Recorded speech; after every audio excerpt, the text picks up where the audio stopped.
All right, now while we wait for the snake to do something, and for you to give me a hand out there, we're going to be sending you over to Tristan with the Warthog. Well, we do have warthogs, which I think is a first for me to come towards Twin Dams and not have warthogs running away. Generally, this grouping normally sees us and its tail up and runs. So nice to have them relaxing a little bit, maybe because it's quite warm and that they're in a bit of shade. Well, not the young ones, but the adults at least are in some shade. Maybe that's why they're sticking around. The little ones will follow the lead of the adults. If they're relaxed enough to keep feeding, then the little ones will do the same. Now, these little piglets are approaching sort of 4 months old now. That's about the size of them.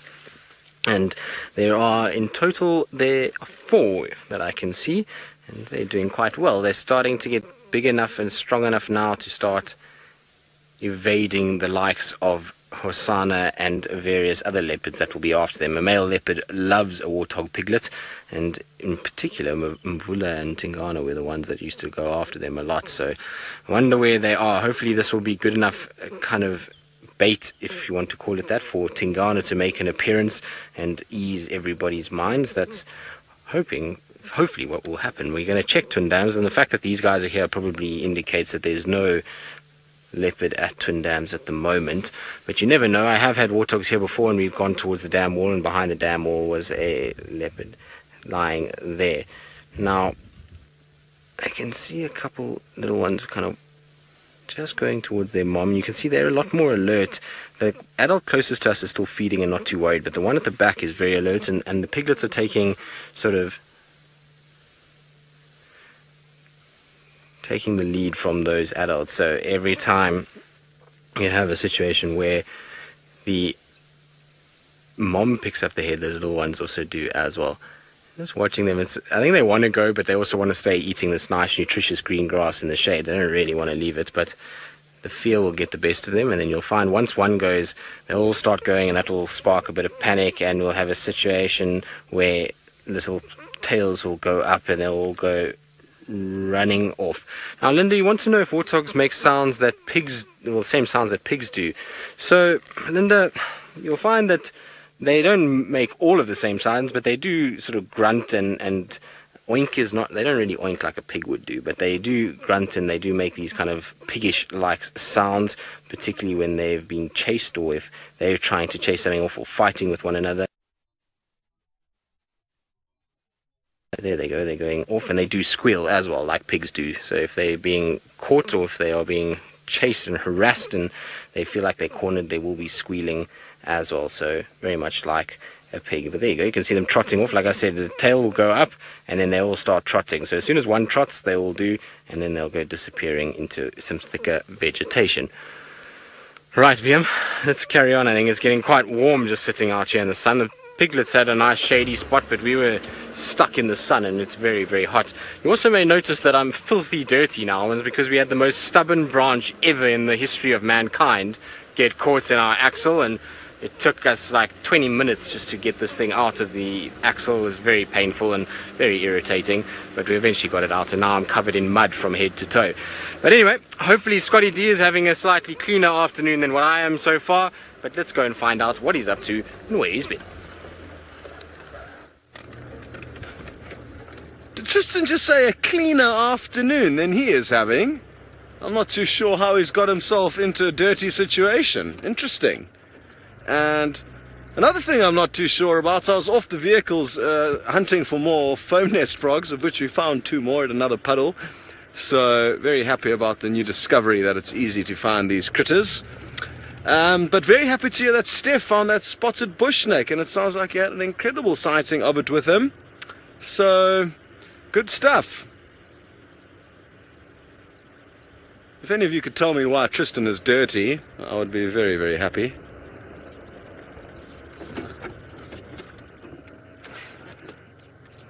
Hello, Debbie, all the way in Vancouver. You'd like to know if there's been a kind of surge in insect movements since the rains. And ever so slightly, yes, but sadly not as much as I was hoping for.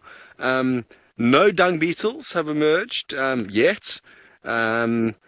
there was a couple of kind of insects that came out literally minutes after the rain. One, a beautiful handmaiden that I saw very close to camp. But there hasn't been too much, especially after dark at night in and around camp. That's when we usually get a lot of the insects buzzing about. But even, like I say, after dark, there hasn't been too much going on. Now, I've been hoping for birds' nests, of which there just seem to not be as many as normal. It could be due to the fact that there's not as much insects around, and not just insects, not as much grass seeds and general food around for the non-carnivorous birds. But this looks to me like it could be an old nest. You can see little tufts of grass over here of a blue waxbill.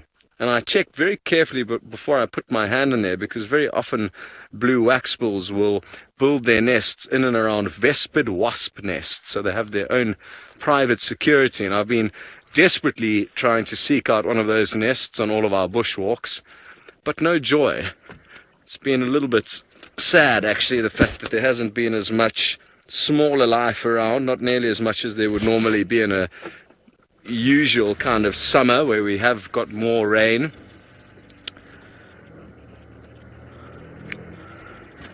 And I wonder if there's a lot of birds that aren't nesting, or whose nests are being discovered by predators more quickly and more easily because there's not as much cover.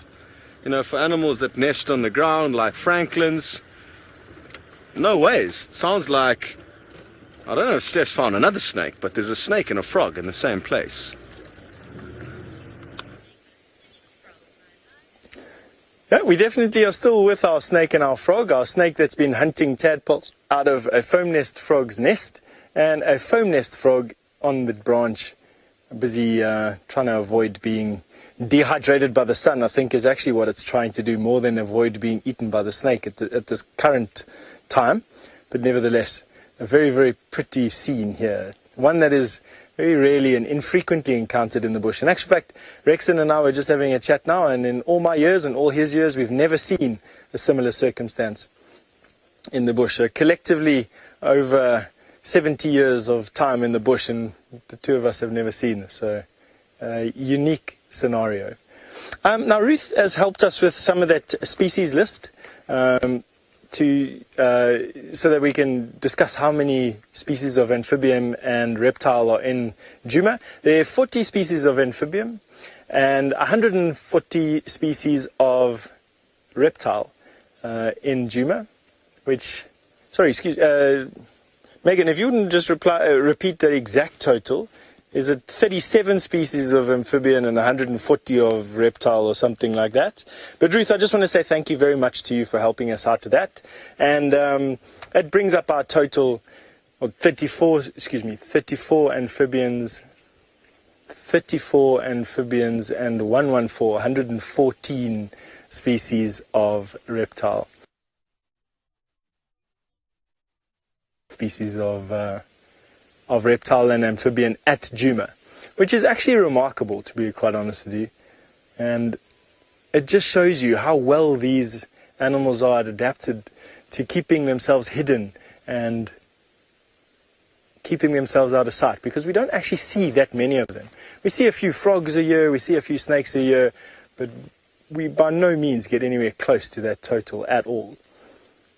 Now, the snake has come out on this side, if you want to walk across here, Jean-Andre.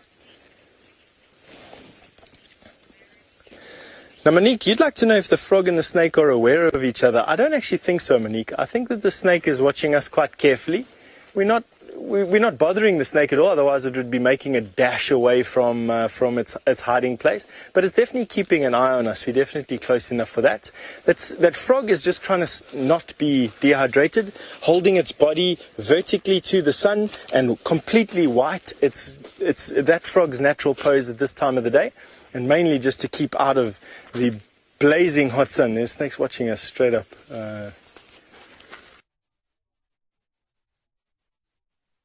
There's its body going into its head, center screen. Wow, what a shot. Straight on its nose.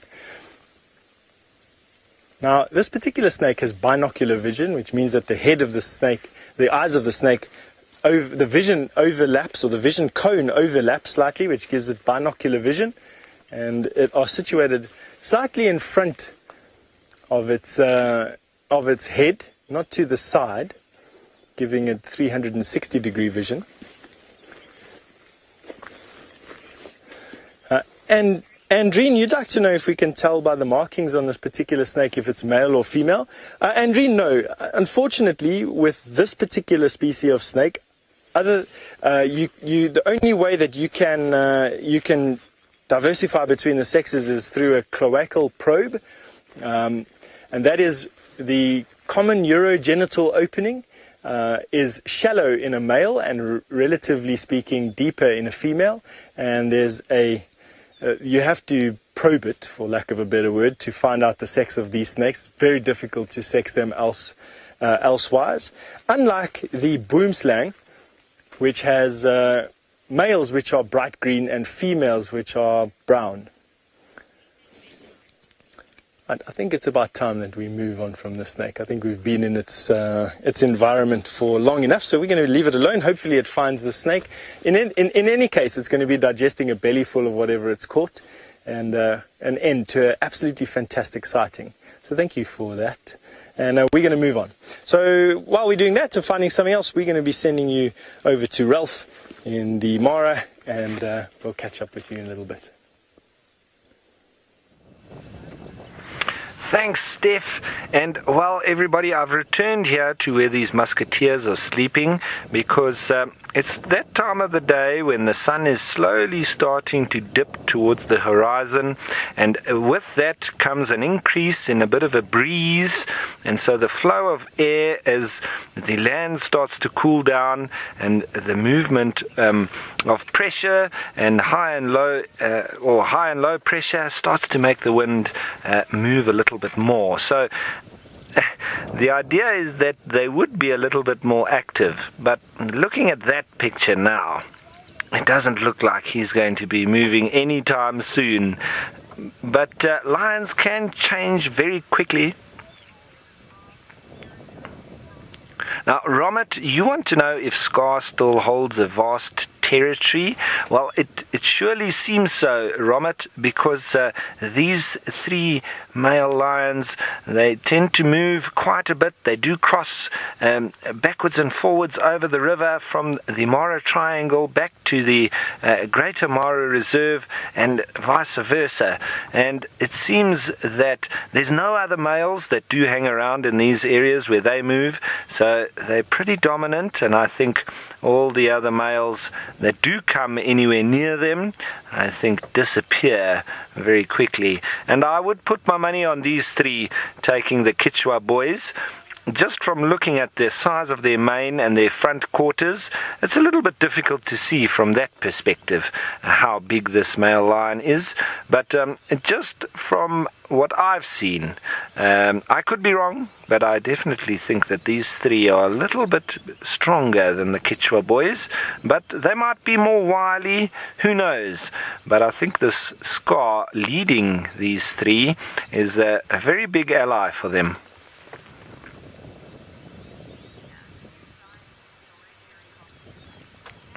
Now, Seanak, you want to know if lions enjoy very hot weather? Seanak, I don't believe so, because it does seem like they're a little bit uncomfortable when it's very hot.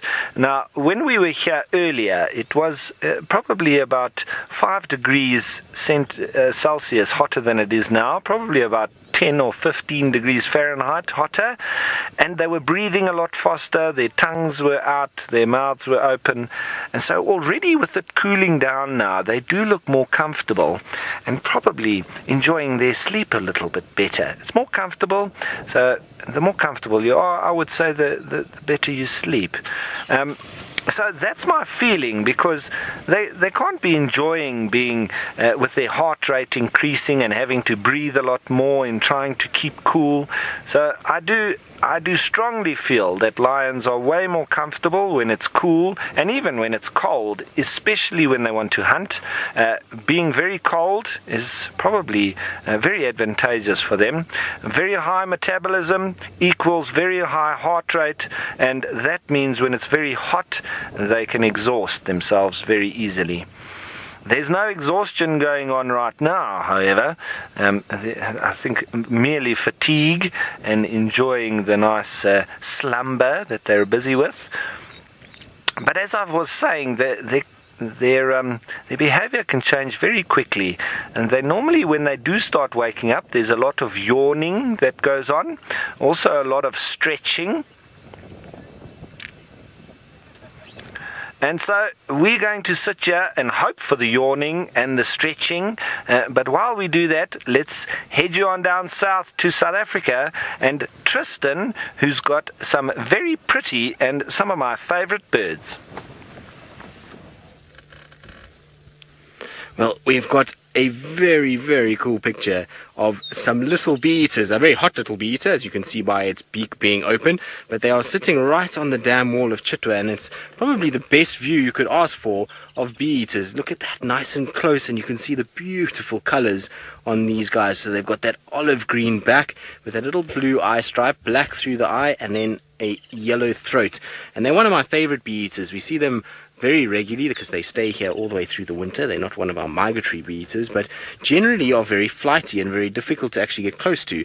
And I like them because of the fact that they kind of are quite small and they're quite sort of nimble, and it's tough to actually get decent views of them. But here at Chitwa Dam Wall, they sit right on the edge of the dam wall, and if you just sit for a while and you're patient, they actually come flying right towards you, and you can get these incredible views of them up against the most perfect blue sky. So it's a wonderful sort of way to watch them and to see them.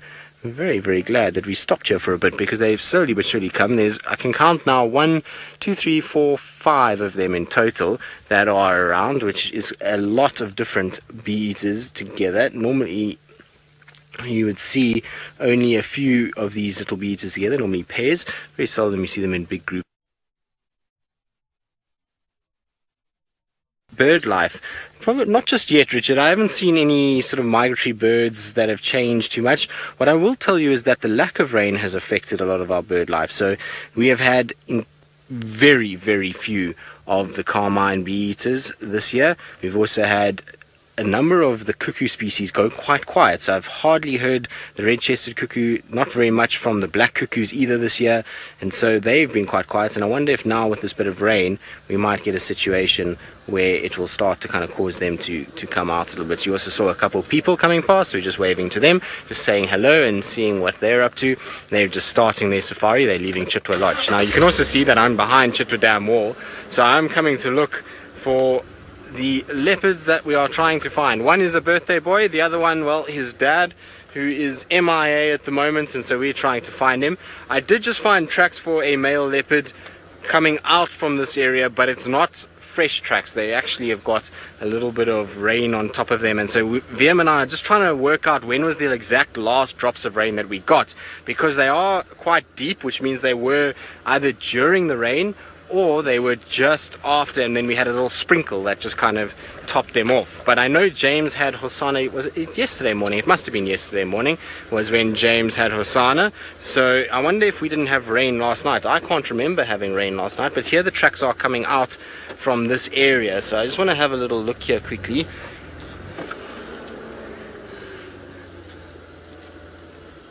So just double checking these tracks and seeing how fresh they are. I don't know, I'll have to just double check and get out the vehicle, but while I do that, let's send you back across to Steph, who is, well, utilizing his limbs to get him around Djuma. You know, Mother Nature is a fantastic thing, and for those of you who haven't seen these grasses before, this is the seed of the assegai grass, and for me, one of the most unbelievable grasses in the way of seed dispersal that you can imagine. These grasses grow on these open patches of sand that you can see where we are right now, and they colonize and stabilize open patches of sand. But you can imagine that being a seed that rolls with the wind or rolls with water, it's very easy to roll across this open patch of sand unless you had something that stopped you in it. And that's what these seeds are built with. They're built with a little harpoon and an anchor.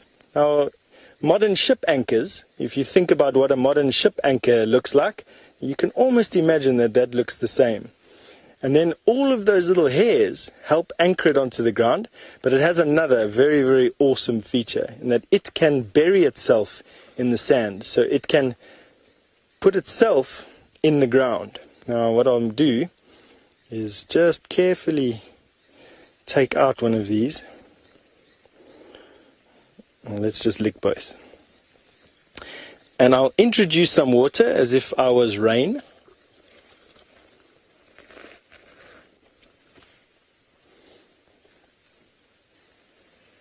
And then, let's see if it'll work. No? Do I need to do more?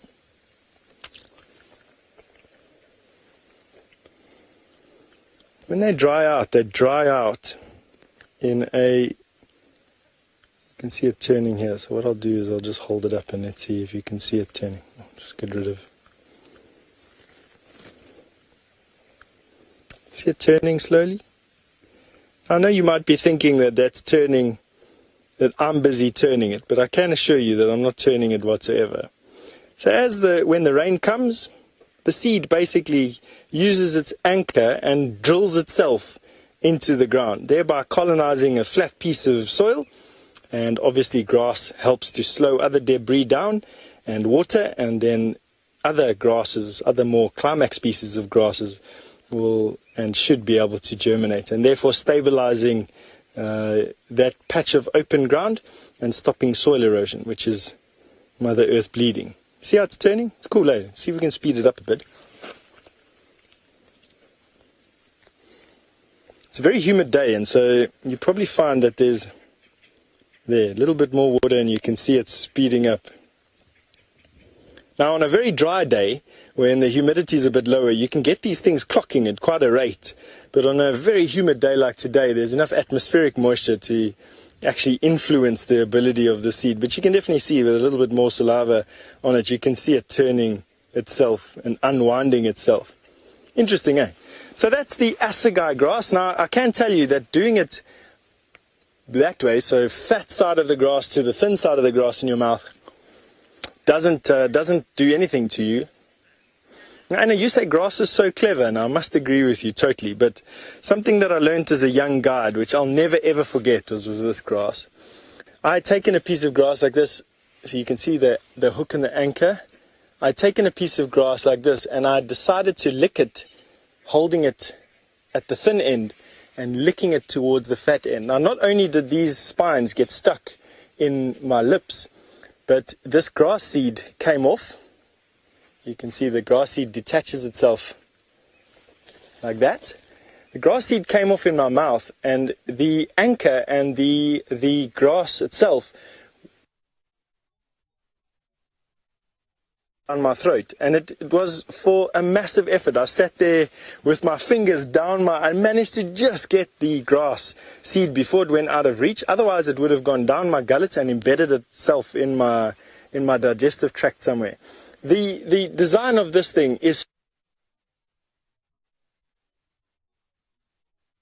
obviously in a rainstorm that it will go down your throat without a second. It takes literally 1 second and can travel all the way down. It's incredible. It's an unbelievable grass seed, this, and all because of those backward facing hairs that you see there on the grass seed itself. It's just a marvelous, marvelous piece of design, and I agree with you 100% that they're just very, very cool things. All right, another thing that's marvelously adapted to its environment is those cheetah that Jamie's sitting with all the way north in Kenya, 1,600 miles away from here. 1,600 miles away indeed. Here we sit very far away from our South African crew with our cheetah who have moved out into the open. We have managed to move up and find a little bit of signal, and our relief crew, as they are termed, have been dispatched. So they will be with Malaika for the next few hours. Unfortunately, as much as with the best will in the world, I'm not sure we'd manage 7 all-nighters in a row. We could try. I'm not sure that we'd be very functional. And when it came time to do our actual TV show, which is, of course, by the way, on the 4th at 10 p.m. Eastern Time after, wait for it, the big game. I think by the time we got there, we'd be somewhat shaken. The Malaika is out in the open. You can see there's some topi in the background. She's not hunting, though. There's no way that she'd be able to sneak up on them, even with the gentle rise that is behind her. She'd still really struggle to sneak up on the sharp-eyed antelope. So what she's going to do, if I were to guess, and throw a little supposition out there, I would guess that she's going to wait until it gets a little bit darker and then try and use the half light of dusk to sneak up on a potential prey. Now, we'll find out from the guys tomorrow exactly what she gets up to, and then we'll rejoin you tomorrow tomorrow afternoon for the sunset safari. Malaika, my last entreaty, please go back. Please go back south. We would be very grateful if you did. One of her boys having a jolly good scratch. You usually find at this stage, speaking of the separation between her boys and herself, when you get a group together like this, it's almost invariably the 2 boys together and Malaika off a little way separately. Be interesting to know, to be able to study the distance, that whether it increases as they get closer to independence. I don't know. Okay, we're going to leave Malaika and say farewell to those of you who, I'm going to say farewell. The safari continues, of course, and it is World Wetlands Day. Let's go and join Tristan speaking of that.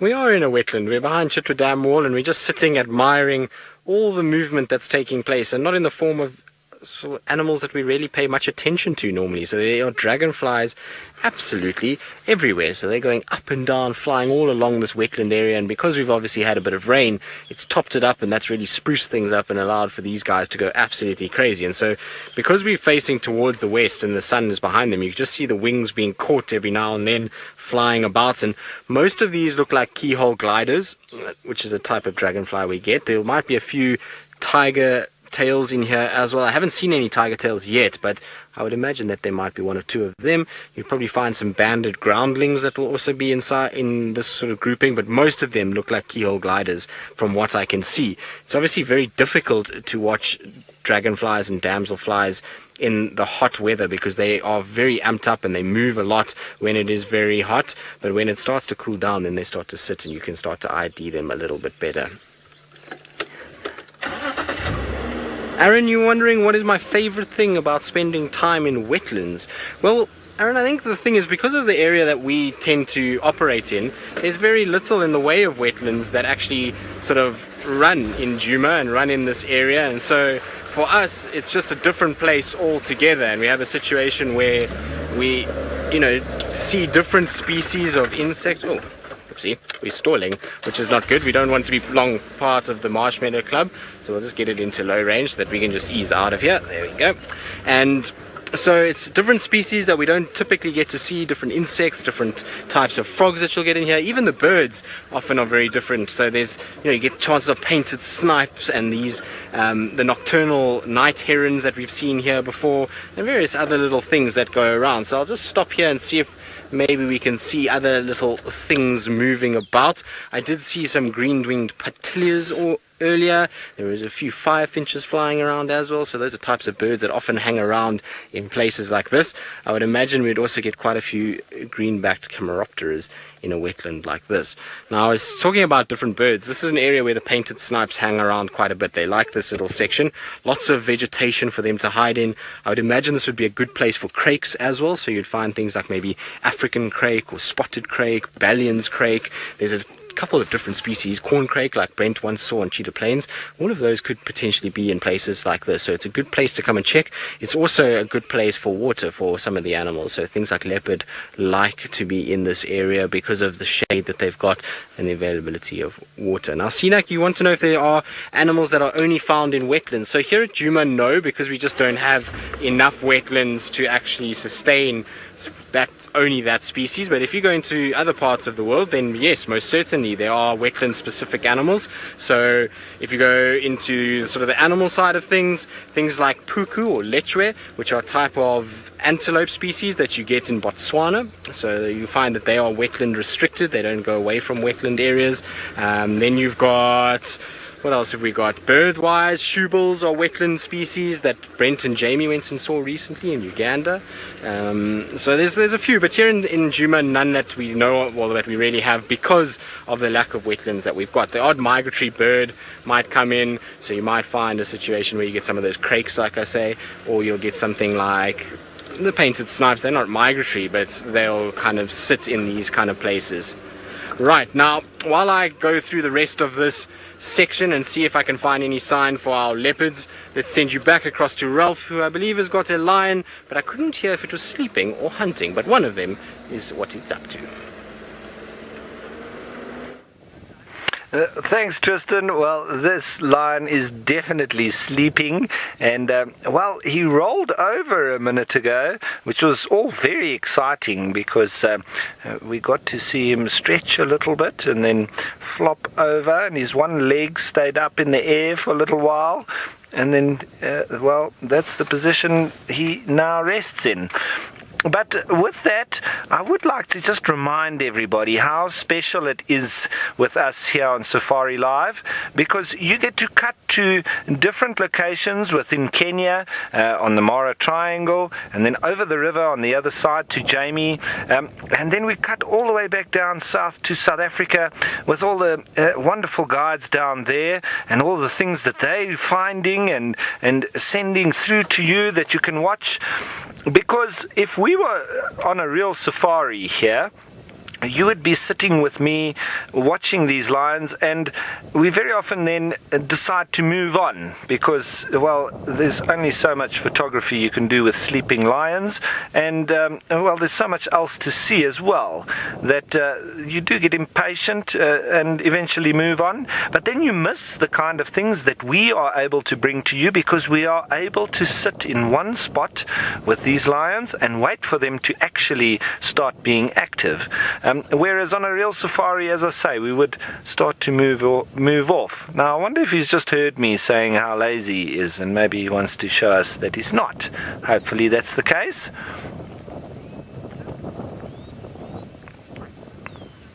Oh, Justin, you want to know what I think he's dreaming about? Well, Justin, I hope he's dreaming about hunting buffalo, because that's exactly what I'd like to see him doing. But maybe it's little rabbits that are running in his dream.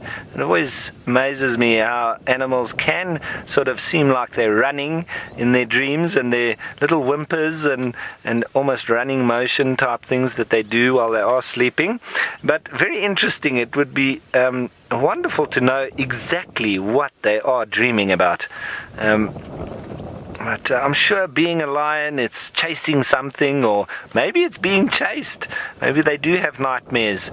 But I think these three aren't really scared of much, I would say.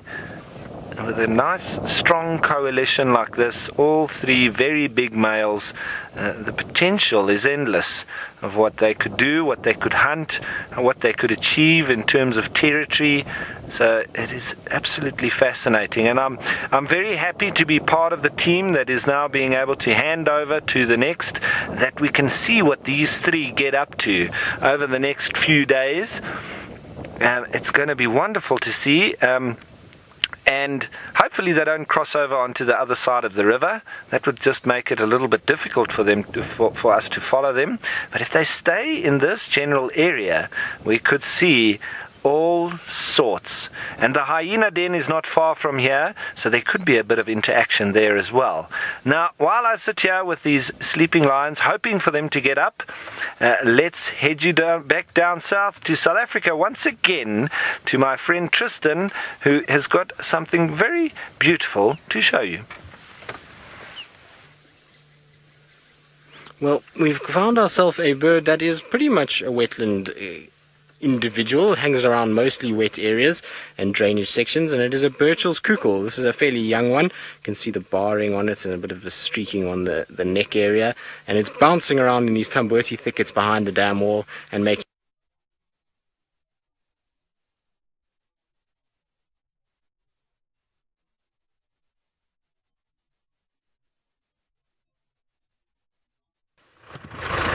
Okie dokes everyone, I'm not sure what happened there. There's little gremlins catching up with us again, but don't fear, I'm not leaving these lions. I just took the opportunity to maybe change the angle a little bit and maybe see these lions from a different perspective. That's all I'm doing. And so let's have a look here. We're starting to get to that sort of golden hour where the light is absolutely immense in that golden color. So it will be wonderful to see them now in that sort of impression. And like I was saying earlier, very special. Now, First Lady, you'd like to know if lions carry parasites in their mane.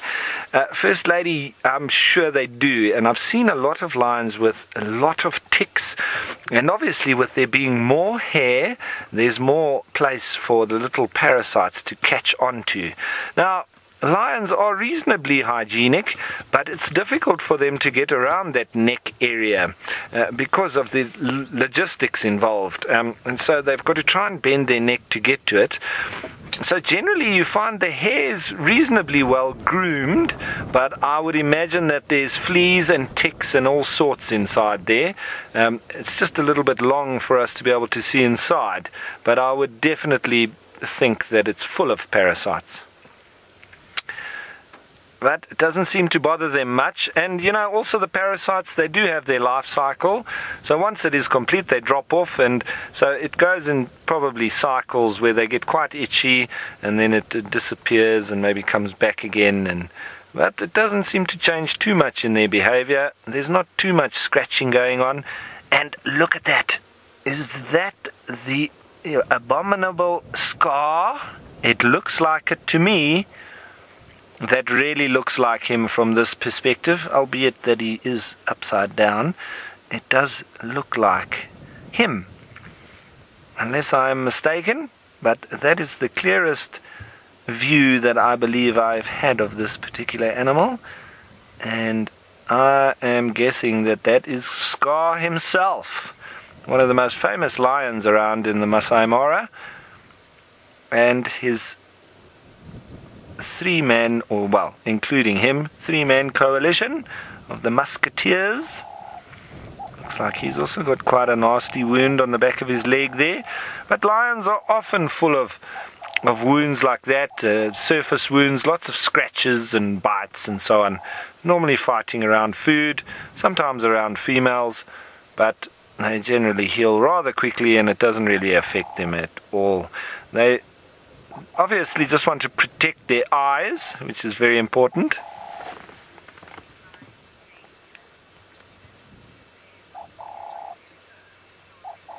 Now, Noriko, you want to know if the lion's mane is thicker than a human's hair, or is it like, or thinner, or is it like the rest of their hair?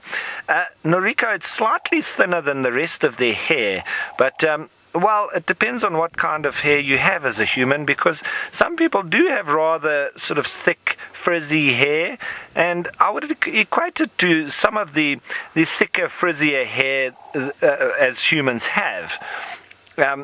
it's not very thin, and but it's not very thick either. So as I say, you can see even there, it's a little bit dreadlocky like, because it's never been sort of combed, but they do try their best to sort of wipe their paw around the hair, but it's never been brushed, so it does look a little bit like dreadlocks, but they always do look quite impressive, even though they've never really been brushed or groomed. For me, they always look like they're having a very good hair day. The lions do, especially, well, when they're young, that's when they really look strange, I believe. They start getting those big sideburns, or lamb chops, as I call them, and then they get that little mohawk as the rest of the hair starts to fill in. But once they are filled in like these are, it is absolutely majestic, and it's stunning. And as you can see now, the light's starting to put on those angles. There's lots of shadows starting to form as that sun dips towards the horizon. And what's that we got there? Some elephants making their way through. Looks like a yellow-billed stork down in the water, but there come the elephants. I wonder if they're going to spot these lions and possibly shift them along. It's going to be interesting to see. They might be coming down for a drink, although they've come from an area where there is lots of water as well. So we'll see. But they are heading straight towards these lions.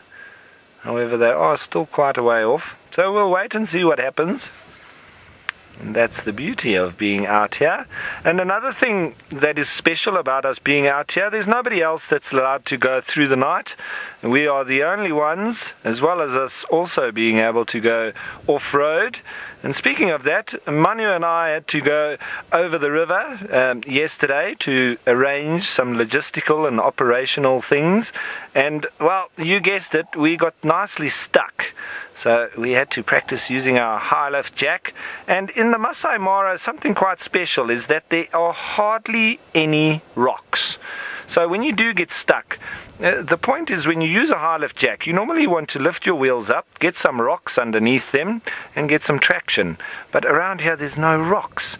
So, well, we found the next best thing yesterday, and that was a couple of ostrich bones or buffalo bones. They were very big bones.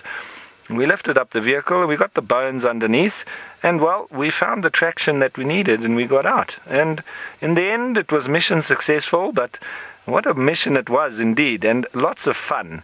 So as we watch this yellow-billed stork doing what they do, and as I was explaining earlier how they move their foot like that in the mud, trying to loosen up any little arthropods or tadpoles, frogs, and even little fish, loosen them up and chase them towards the bill, which is waiting to snap closed. It's lovely to see. There's quite a few yellow-billed storks around, and we often get to see them doing this, but it's always special, no matter how many times you see it, especially in this kind of light. It's got such contrasting colors with that red and yellow, and then this one hunting over that green water. Well, that looks like duckweed on the surface. We normally start getting that when little pans start drying up. It can be to the detriment of the little organisms in the water, because it starves it of sunlight and then also of oxygen as well.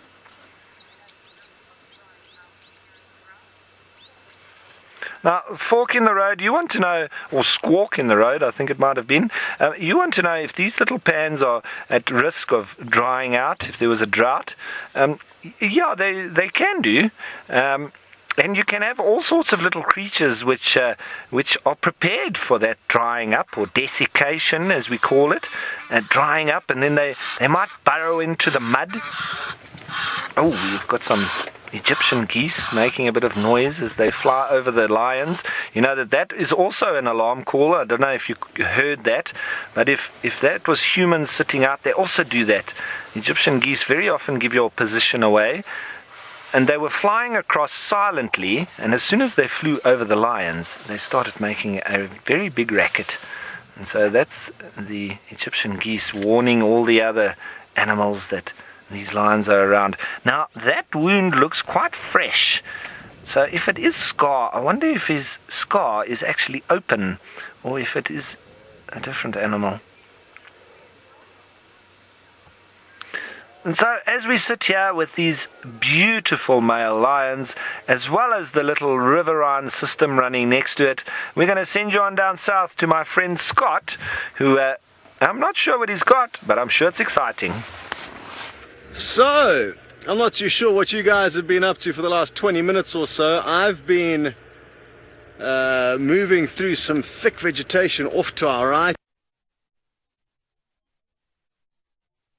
of Tundi, a leopardess, and her cub, but no joy. And as you can see, it is very thick across here, and there's a little riverbed with lots of deep, dark, beautiful areas for a leopard to relax during a hot day, and also for a young cub to hide out while its mother is off hunting. Now, we've lost track of where these leopards are. They could be miles away from here, but this was the last area that we saw them in, and I'm just hoping that she made a kill somewhere in this area, and with a little bit of luck and time spent here, we will hopefully find some sign of it. It's kind of all we can do. I was just telling Dave, the clock is ticking. We've got one more TV rehearsal tomorrow morning, so sadly you guys won't be joining us for that. And then the following day, our TV show starts, so it'll be very saddening if we don't have... We have 2 more rehearsals? Oh, my bad. Thanks, Kirst. Clearly, I'm not too in the loop as to what's going on, but we've got 2 more rehearsals. Either way, the clock's ticking before the TV show starts, and we need to try and get on top of where Tundi is, because it'll be very sad if we don't have her around or don't even know where she is roughly come the TV shows. So that's why I've been investing a lot of time in trying to find her, and of course, because it's just pure magic when we do get to see her, be it for TV or not. So I walked all the way to this pan, and then I had this master plan to call David on a radio if I found any tracks or signs, but the little radios, this thing that I brought along with, had a range of about 40 meters, so it made communicating a little bit difficult. So I was hoping that he was going to be able to drive the vehicle up here and prevent me having to walk all the way back, but that's ended up what ended up happening. There was no sign of her drinking around this waterhole, but to be honest, a lot of the waterholes, it's very difficult to see any animal drinking. Let me come and give you an example as to why. You'll find that most of the soil around the edge of the waterhole is... This little section here is quite soft. So if I was to be a leopard and have a drink, you can see my...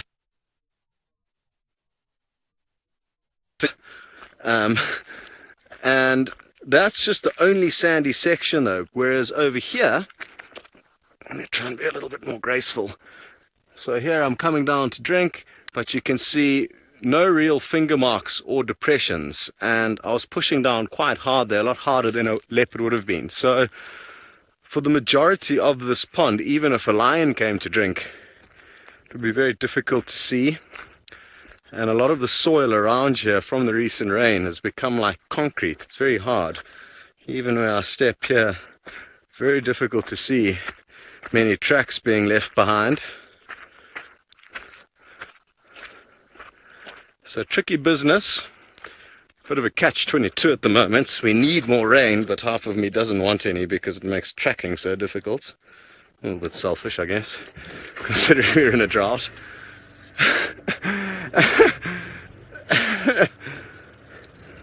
Alright, well, it's not just me in search of a spotted cat.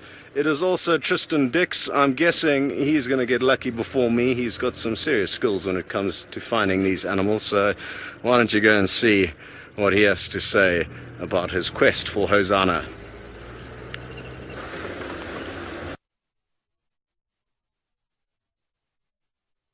A fine job of finding Tanyan cubs dens and various other leopards on this property, so I get lucky a lot of the time, and well, you put in a lot of hard work as well, so hopefully one of us will get lucky this afternoon. Doesn't matter which one, as long as one of us does find a spotted cat, that will be awfully nice.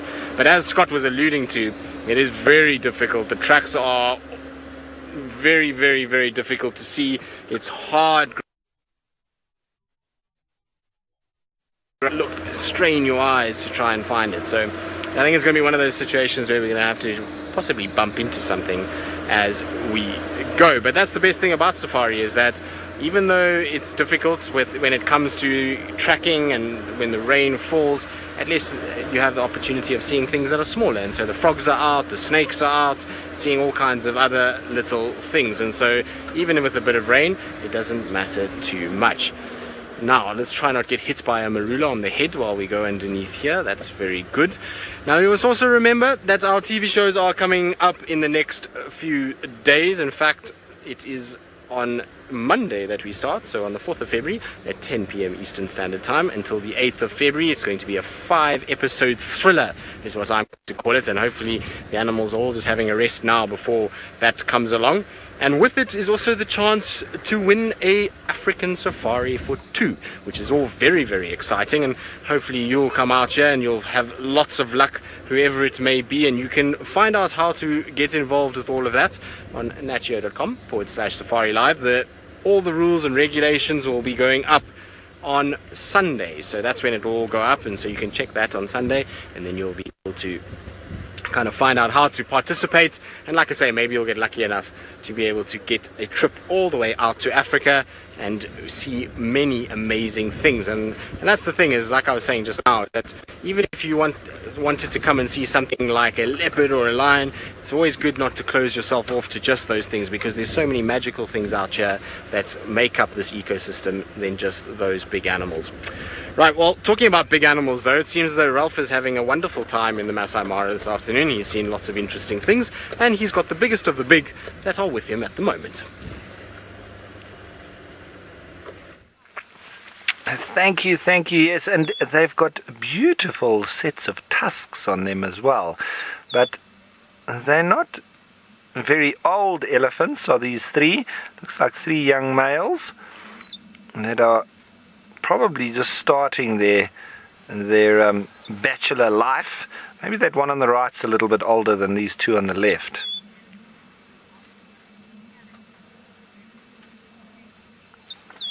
Now, Jake, aged 3, thank you very much for your question, saying how strong is an elephant, and would it be able to pick up a piano?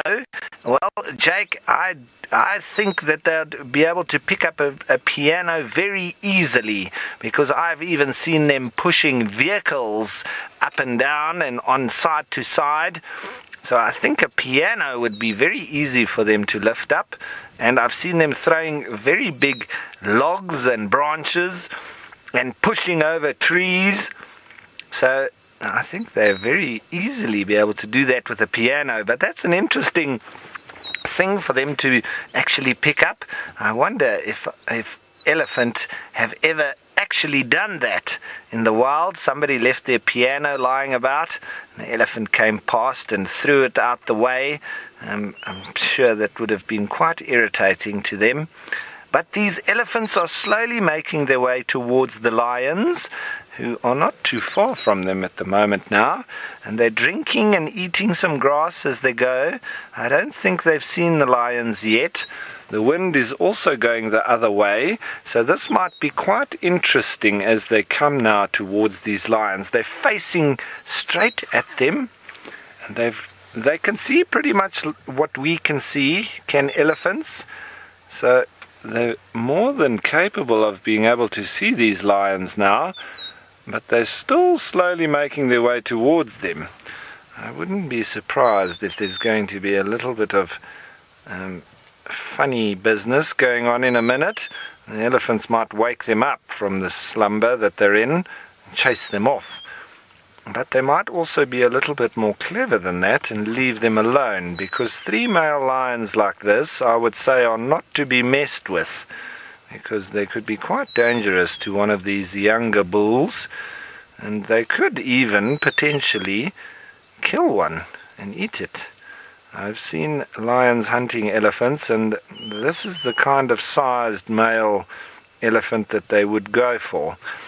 But I don't know of these Mara lions chasing the elephants. Let's see what happens now.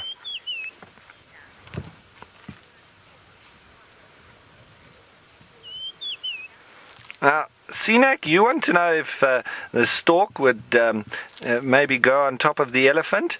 Yes, I have seen the odd big bird like that just catch a little bit of a ride on the top of an elephant. Now let's just watch this male lion. It looks like he might have a bit of a limp there on that front right leg. Is it the front right leg? Looks like it, hey? Wonder if he's got a thorn, or if he's hurt a muscle or a tendon or something like that. There's some of the ligaments. These lions have now spotted these these elephants have now spotted these lions, and they are sort of just giving them a bit of a united front. The three of them standing in a row, and the lions are showing that they're not really willing to fight back. They're just going to move off and get out their way. But you can see that can help, because the elephants have woken them up. So everyone, that's probably the end of us here in Kenya for the day. But tomorrow, please watch, because it's going to be very exciting to see what happens with these three male lions. And the change of guard is going on now, and we'll see you all tomorrow. Bye-bye for now. Welcome back down south to South Africa, and goodbye to Ralph and the rest of the Mara crew. We have found ourselves a bird that we very, very seldom see, especially so well out in the open cleaning itself. It's called a grey-headed kingfisher. And I remember spending weeks and weeks trying to find this bird.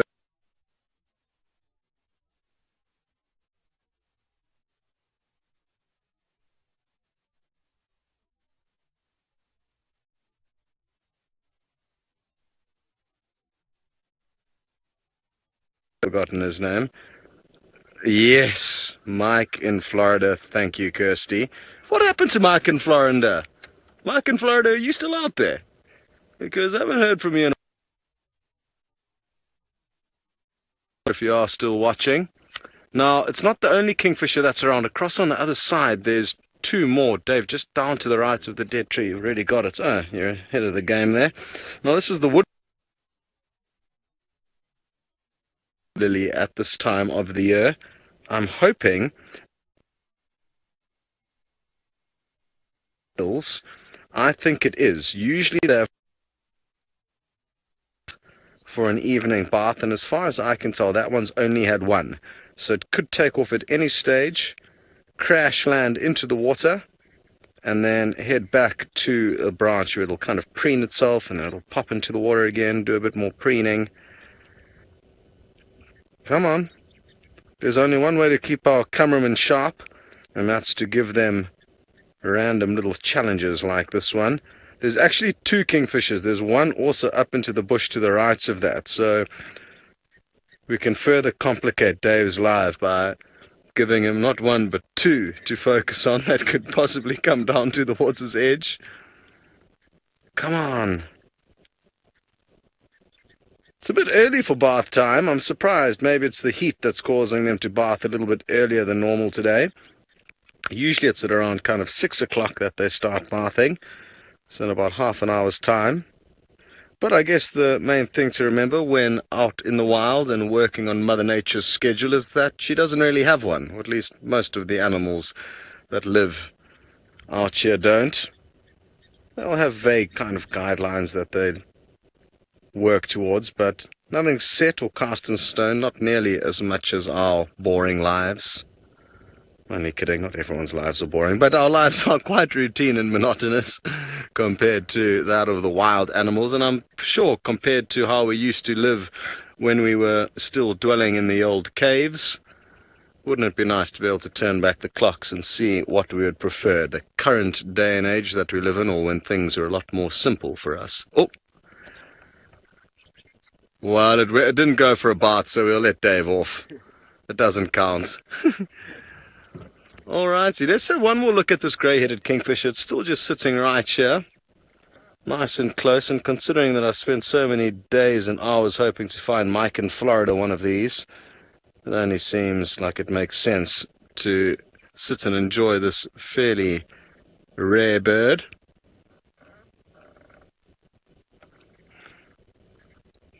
Now this one nests in cavities in the sand, holes in the sand, as opposed to holes in trees like the woodlands kingfisher that we were looking at.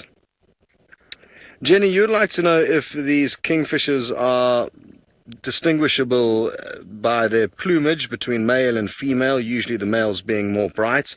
And no, both the grey-headed as well as the woodlands kingfishers, both male and female, are equally beautifully adorned with very bright colours. I really like this kind of darker blue that we're seeing on the grey-hooded kingfisher, as well as that chestnut belly. It's a very nice shade of blue. The woodlands kingfisher's got a far more turquoise coloration. Wonderful. Oh, I think it may have just caught something. Just go a little. It just flew like half a meter into the same bush just to the right, Dave. I'm not sure if it's frame now. If you just zoom in down a bit, there we go. Has it got something in its beak? No, false alarm. Okay, very good. We are going to head off from this waterhole and the birds around it and send you off to Tristan, who has found Pinocchio. Well, yes, Pinocchio, many Pinocchios, all under a rather dramatic backdrop of a cloudy blue sky and a massive green marula tree. Isn't that pretty? Almost looks a bit painting-like, doesn't it? And you can see there's a small group of ellies, and this is typical of the elephants at the moment, all kind of underneath the marula trees and just trying to find any marulas that are possibly around and kind of just sniffing about and seeing what's going on. Interestingly enough, in this herd there is a collared female elephant, which I have not seen a collared female elephant in many, many years. So the sort of process of monitoring the ellies was stopped quite a while ago, so that's obviously a female that just hasn't been found just yet. Now, her collaring process wouldn't have happened here in the Sabi Sands. This is an animal that's come out of the Kruger National Park. They were the ones that were monitoring the elephants here in the sands. They haven't collared any of these elephants at all, and so actually we need to let them know that we have seen a collared elephant, which is very, very good, so that they can possibly take the collar off. And they were trying to find all of them, and they're trying to remove the collars on buffalo and elephant and just trying to sort them out. Now, interesting enough, while I just try and turn along and try and get these ellies back into shot, we also just found tracks for what I surmise and assume is Kuchava going south into a net from, looks like, maybe last night or early this morning. They're not fresh, but they're still from the last sort of day, and so they've gone south into a net from where we are currently and have moved into that area. So quite nice that they are around. I'm glad that there is some sign of her moving in this area, because she also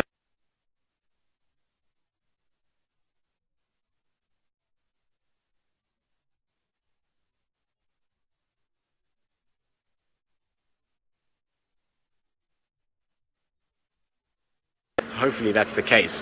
Now, I'm not going to drive through Chitwa's lovely cleaned up bush braai site, because they are having a bush dinner tonight. So this is where they'll come have dinner tonight.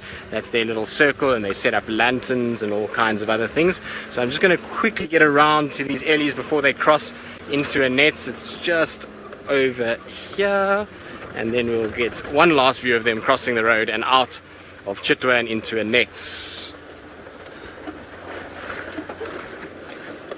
Go. Pity we're driving into the sun a little bit. It's not ideal, but hopefully we'll get, like I say, one last view. Oh, sorry, girls, and I didn't see you there. I thought you were a little further than what you are. But there you go, the first elephant. It's just sticking up on the top of her neck over there, so there is the collar that's on. Now, it's not affecting her in any way. The nice thing about elephants is that when they infant and they can't get them off. Other animals like lion and leopard and wild dogs, often the collars have to be a little tighter because they use their paws and they try and kind of claw it off, whereas an elephant is a little bit better and easier on the collars themselves. Right, well, our ellies are disappearing into a net and they're probably going to cross out any second now, so we're going to carry on, see what else we can find. Maybe we get lucky with some sort of alarm call or something around Chitwa Dam, and while we do that, let's send you back across to Stefan Winterboer, who is still on foot and hopefully is having a productive afternoon after the rains have fallen.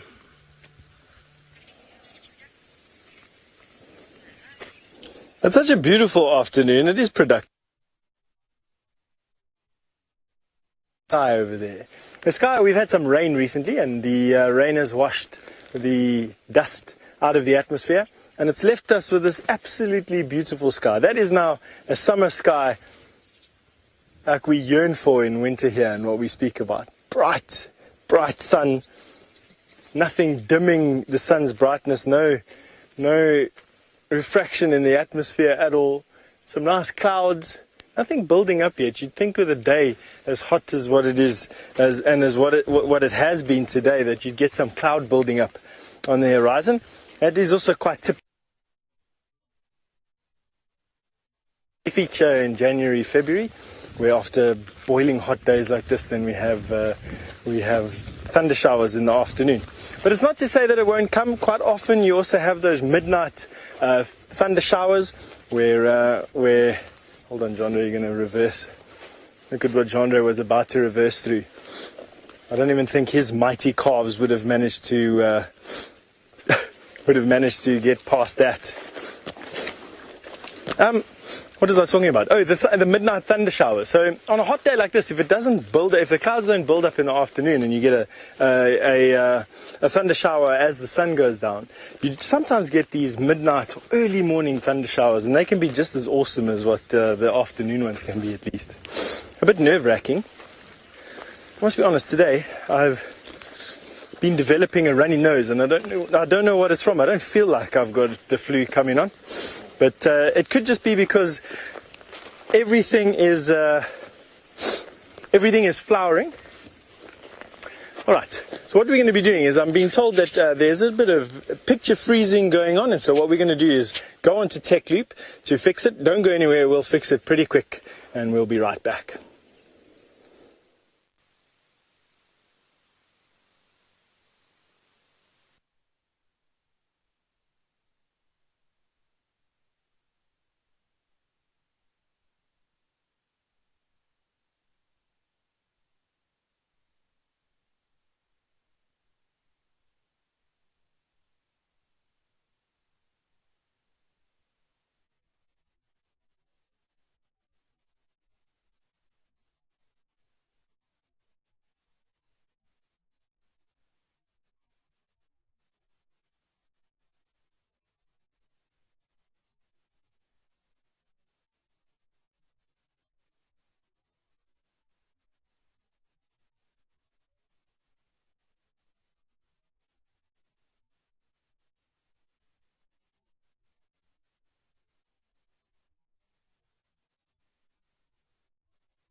Tristan. I hope that you are going to have a wonderful time with us this afternoon. Remember that this is interactive and a live safari, so you can ask lots and lots of questions. You just give them to your teacher, and your teacher will send them through to us. Now, my name is Tristan, and on camera today I've got VM, and we're currently looking at a herd of zebras. So we're going to try and roll back a little bit because our herd of zebras has walked away from us a little bit. So we're going to go backwards, and so that we can show you all the beautiful zebras that we have here in sunny South Africa. And I say sunny because it's a very hot day today, so we're close to a big waterhole in the hope that lots of the animals will come down and have a late afternoon drink. Now, let's see, the zebras are still going away from us a little bit, but we'll get them on camera now. There we go. So there you can see the bums of 3 zebras walking away from us, and then behind them is some of the antelope that we call a waterbuck. So waterbuck are easy to recognize because they've got a big white ring on their bum, and they've got a very fluffy coat like your reindeers and various other things that you get in the northern hemisphere. They're very interesting because they're the only antelope or animal that has, that looks like that has that long fur. Now you'll find that these animals are going to be all very happy at the moment because I did say it was hot and sunny, but it did rain 2 days ago, and so the rain means lots of green grass is growing, and that makes these animals very happy. Both of them like to graze, and so you see the zebras, they're eating all the nice green shoots that are coming through. When you get a bit of rain after a period of dry, the green grass will grow very quickly, and that grass is very, very tasty. Just think of your favorite food that you like to eat. That's what it's like for the zebras. When it rains, it's like their favorite food starts to grow and they can eat it. So it's almost like having a pizza or a hamburger if you like those kind of things, except obviously it's grass. Zebras do not eat meat. They are only going to be eating grass. They won't even eat leaves unless it's incredibly dry. If it's very, very, very dry, then they'll sometimes eat leaves, but most of the time, 99.9% of the time, is grass that they are going after. But are they not beautiful animals? They look very colorful, don't they? Well, I suppose not colorful, but they got a very nice pattern on them. And there's a bird as well. So that bird is called a red-billed oxpecker, and it's a friend of the zebras. And I say it's a friend because what it does is it feeds off all the parasites that is on the zebra's coat. So a parasite is a little insect that will go and it will feed off of the blood of that zebra, so something like a tick or a flea, and the oxpecker comes and then it tries to get all those ticks off the zebra and keep them as clean as possible and make sure that the zebras are comfortable and don't get hurt or anything by those ticks. So it's a very good thing to have, and the zebras are always happy when they've got a oxpecker around. Like I say, it keeps them as clean as possible. So there the zebras are. You can see the big dam in the background, so all the water that's in the background there, that's what I was saying, that the animals will come down for a late afternoon drink, and that's where they're heading. It looks like they're walking down towards the dam. Right, well, we're going to go and check around and see what else we can find. While we do that, let's send you to my good friend Steph, who's out on a bushwalk. And I am exactly out on a bushwalk, and what does that mean? It means that we are walking around in exactly the same place that Tristan was driving around. And you caught me looking for one of Mother Nature's sweeties. That is exactly right. One of these trees is going to have some sweets on it for us. These are marula trees, and marula trees produce a marula fruit. And I know you don't like to eat fruits, but let me tell you that these fruits taste like the best sweets that you've ever had. Now, I am running from tree to tree a little bit because you don't just want to watch the back of my bald head, I'm sure. So we are rushing to see if we can find a marula fruit for you.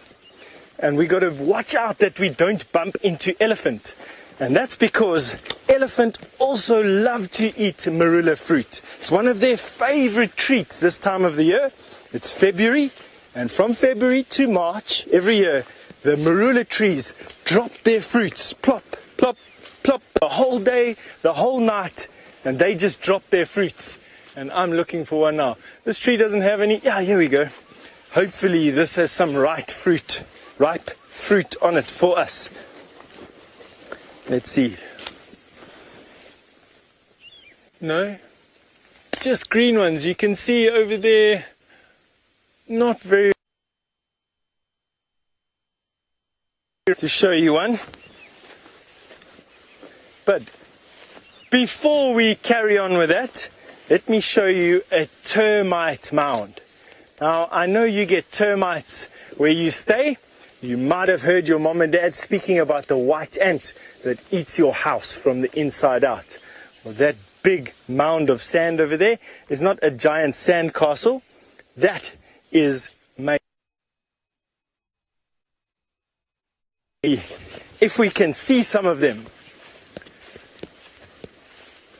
Oh, we've got, come look here. So we've got an eagle in the tree there, and an eagle is being mobbed by a tiny little bird called a drongo. Now that eagle looks like a Wahlberg's eagle, not one of the biggest eagles that we have, and what those drongos are doing are trying to peck it on the head. Just have a look at that. Now the smaller bird is doing eat them. And so what the small birds are doing is trying to chase him away. Maybe there's a nest somewhere close by. Look at that. And peck on the head. No, just missed. There we go, almost hit him. Oh, so close. No, missed that one. Come now, you can do better than that. Little drongo bird. Oh, and one almost came from the back and bashed him on the head. How awesome is that? Now, when that eagle has had enough, it will just simply fly away, and those birds would have done their job well enough. There we go. So they did it. That's called mobbing. Can you all say that word? Mobbing. That is a smaller bird mobbing a bigger bird until it leaves that smaller bird's area, and then their babies in their nests are safe. Now we're at that termite mound. I want you to see how big this is. I'm 6 feet tall, probably about double the size that you are at the moment, and this termite mound is at least 12 feet tall. And it was all made just by termites, by white ants. And so I'm now standing 12 feet plus 6 feet, 18 feet above the bush, all on a castle made by little. That is how big the ants are that built this termite mound. Isn't that fantastic? Alrighty, we're going to be sending you away. I'm going to look for some marulas to show you. You're going to go to Scott. Welcome back, everyone. We are making our way back towards the frog that we saw a little bit earlier on drive. If any of you, I'm sure a lot of you haven't been watching the whole drive, so let me fill you in on what's going on. Basically, we found a foam nest frog nestled up in a tree, and it was very, very white in color, and they do that during the hotter parts of the day to try and reflect, or not reflect, and not absorb as much heat as possible. I guess, yeah, white is going to reflect more heat than absorb it. And we're hoping to head back and find that same frog now to show you what it looks like, because I'm almost 97% sure that it is going to be a far more pale shade, a lot more difficult to see, a lot better camouflaged with the bark of the tree. So those are our plans. Hopefully we'll bump into something interesting along the way, ideally Tundi, a leopardess, and her cub. Sounds like you had a good time with Steph there on the bushwalk. I love seeing drongos mobbing larger eagles. So glad you got to see that David and Goliath battle taking place. It's turning into a beautiful, cool evening after what's been quite a hot and sticky afternoon. It's been a scorcher of a day. It was 97 degrees Fahrenheit when we headed out, with a healthy degree of humidity. So yeah, enjoying the cool evening bliss. Kirsty's just told me that the questions are slow, so I will keep quiet until one of you send through a question.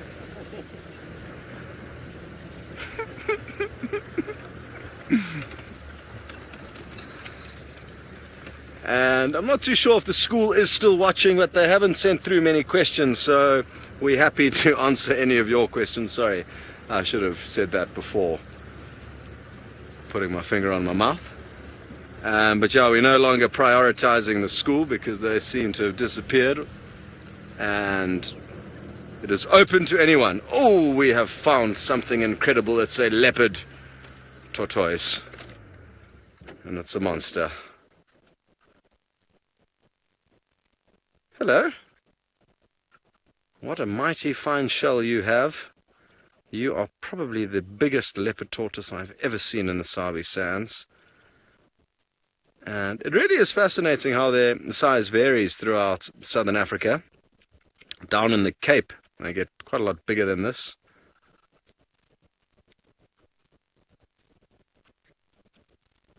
Wonderful. I always wonder about animals like this. We get caught up with lion and leopard and spend a lot of time following them and getting to know quite a lot about what they get up to in their lives. But, you know, critters like this, for various reasons, don't get as much limelight and as much time spent with them. But it would be really interesting to know, you know, how far does this thing roam?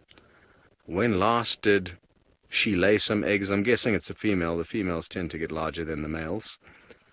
We could tell if we lifted up her shell and looked underneath the flat part of her shell called the plastron. If it was indeed flat, it would be a female. The males have got a bit of a concave plastron so that when they mount the ladies, they don't keep sliding off.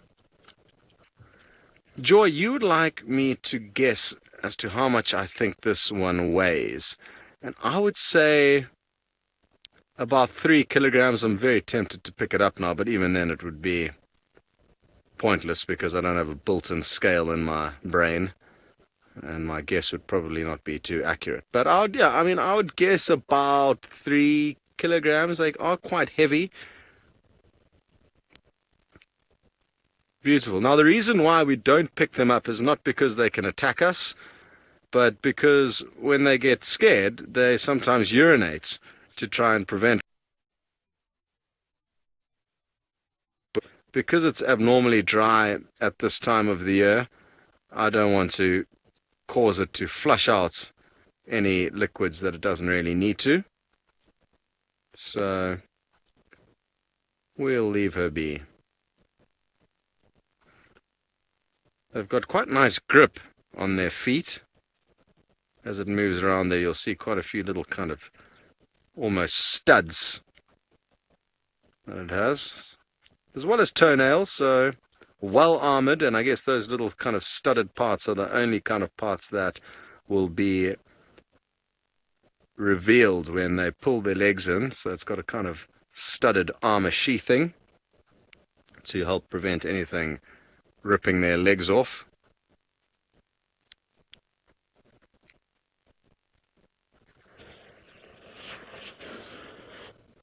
Tara or Skara or Sarah, you would like to know if a tortoise can overheat. Skara, thank you. Yes, definitely. I think any animal could overheat if it sits in the sun for too long. So I've never heard of one overheating, but yeah, I think just about anything could overheat in the correct conditions. But considering that it survived today, it's a testament to the fact that it's got a good radiator and that it can obviously keep cool, seek refuge in the shade, as and when it needs to. Very good. We need to keep rushing to the tortoise, and not the tortoise, the frog that we were hoping to show you before the end of the safari. And while we race off there, we'll send you back to Steph, still on foot.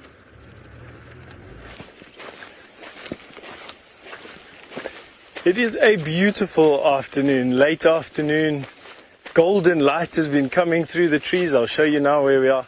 And somewhere here we've had a report that there's some lions.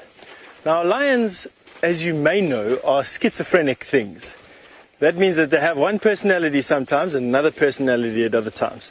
And it's got to do with the setting. The hottest time of the day, a lion is its most timid.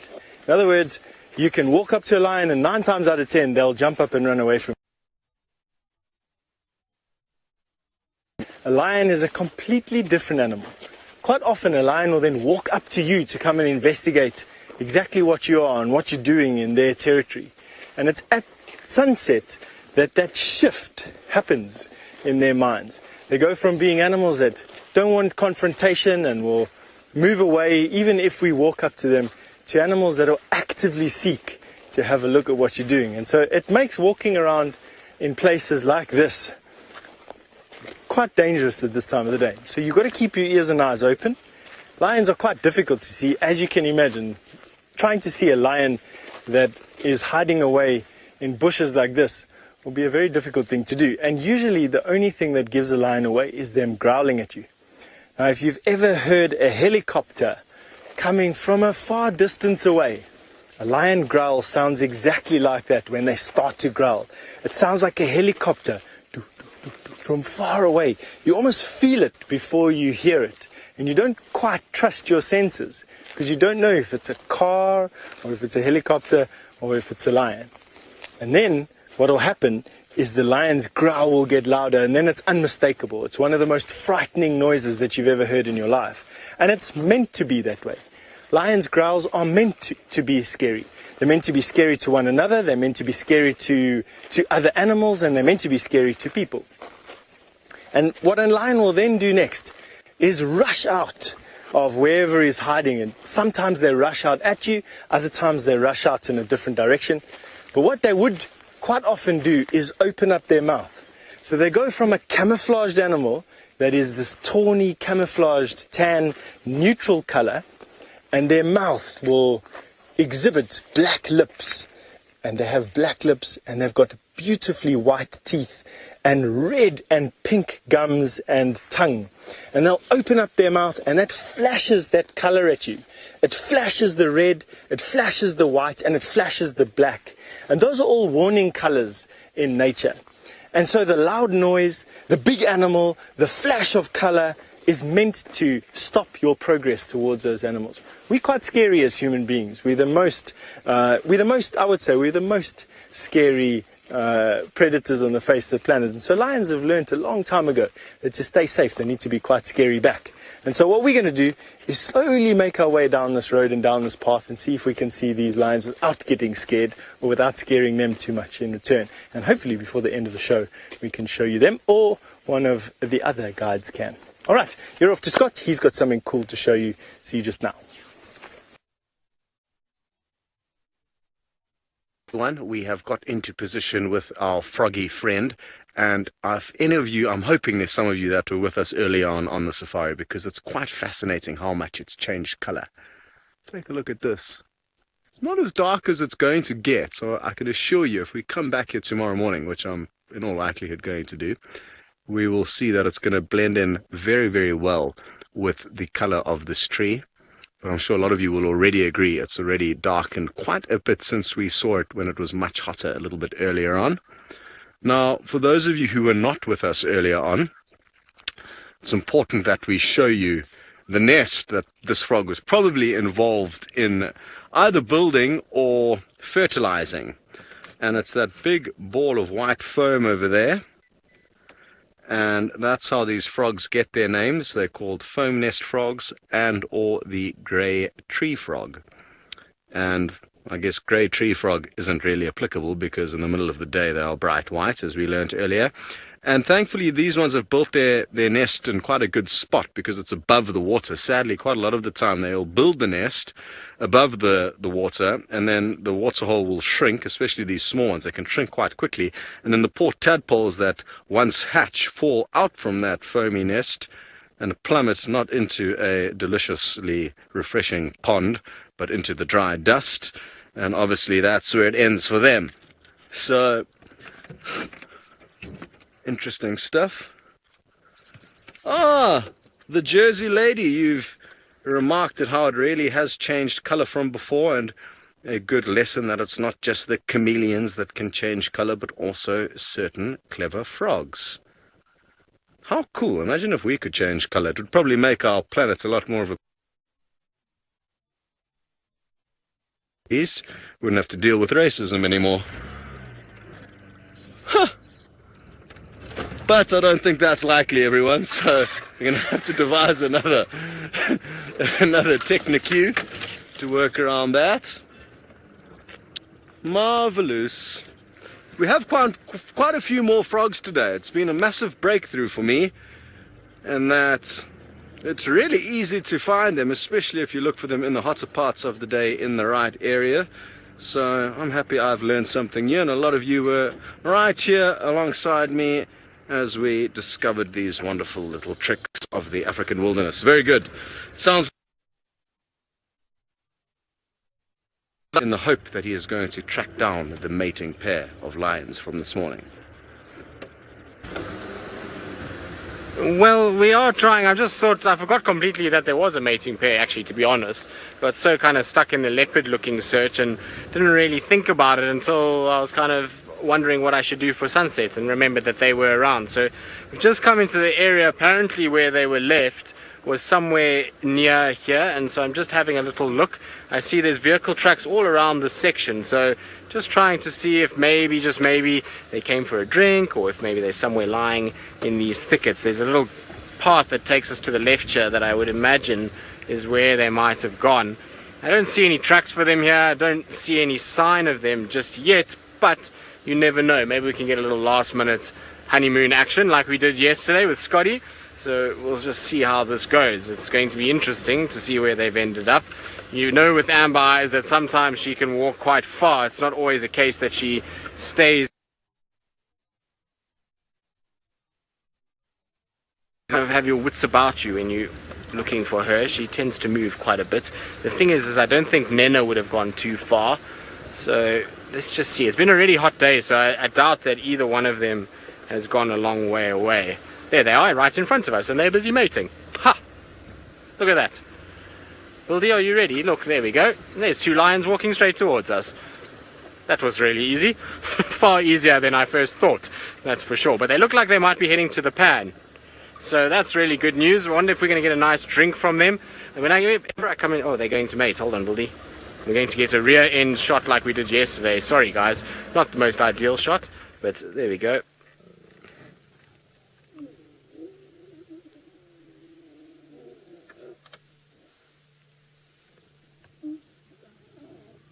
Well, that was all very tame.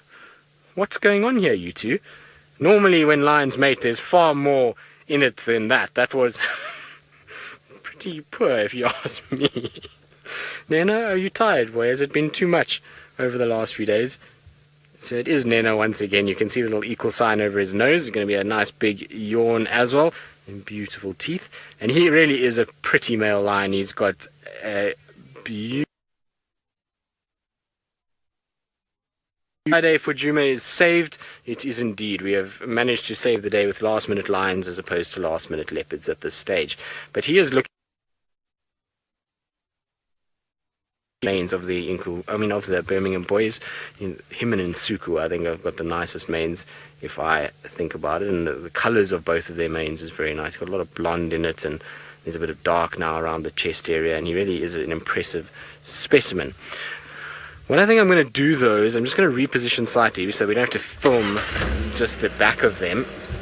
Although it looks as though they're not going to get up to too much more now because they've all just flopped down. Oh, bless you, Amber Eyes. She's up. Okay, so she's up and moving again. Let's see where she goes. She looks like she's got her nose down to the ground. Maybe they're going to come back towards us. The thing is, wherever she goes, he will typically follow. You'll have a situation where she moves, he moves. It's pretty typical of mating lions. You can see all the scars on her back at the moment. I'm surprised she doesn't have too many bite marks given that she's been mating over the course of the last 2 days. Generally when they mate like this they get a lot of scars and sort of biting areas around the scruff of their neck, but she doesn't have too much at this stage. You can also see the very telltale notch in her right ear that she's got when she turns, so there is a little sort of V in it, and then you see there's a big V down to the bottom right. Now, Dance with Dirt, you say, I think you're referring to her, that her ear looks better. I'm not sure if it's you, or if it's Amber Eyes, or if it's Nhenha that you're talking about. Maybe the male, that his ear looks better.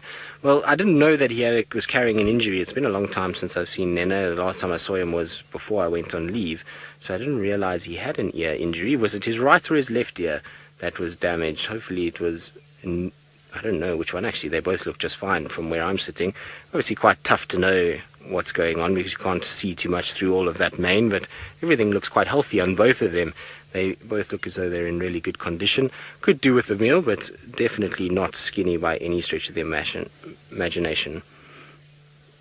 Faith, you're wondering if they eat during the mating period. So generally no, but that's not to say they won't take an opportunity if it comes along. So if they get a situation where, let's say, a buffalo walked straight into them, then most where they would try and grab it and kill it and then feed off it. But normally no. Normally their kind of sole thing is to try and mate and to reproduce. And so hunting is kind of put on the back burner for the 3-4 days they're together, and then they'll go off and try and find food rather quickly after that to recover some condition. So, Dances with Dirt, you said Nhenha's left ear was the one that was damaged and that it was Amber Eyes that fought with him. Well, that's firstly not a surprise that it was Amber Eyes. We know she can be a feisty girl when she wants to be. And secondly, it looks like it's okay from what I can see. I mean, it's difficult, with the mane all around it. It's not really easy to see what's going on there, but it looks like he's okay. Lions are really hardy animals and they're able to deal with quite a bit, and so I think he'll be just fine. I'm sure he's had worse injuries than that in his time, but like I say, really good to find these two. I'm quite glad that we took a chance on Friday. Unfortunately, though, it is getting to that time of the day that we are going to be starting to probably head home just now. It's also a reminder that tomorrow morning we are on a rehearsal once again, so there will be no sunrise safari tomorrow morning, but we will be back in the afternoon for a sunset safari for those of you that are interested and wanted to know what the schedule is. So no sunrise safari tomorrow, but there will two are busy just grooming themselves. I think they've mated now. They're going to just rest for a little bit, maybe some water just now, and then they'll carry on in the night. But it's been a good afternoon nonetheless. Lots of interesting things happening. It's always and Steph have thoroughly enjoyed themselves and send their best as life. But from myself and VM, it's been an absolute pleasure. We'll see you tomorrow afternoon on the Sunset Safari.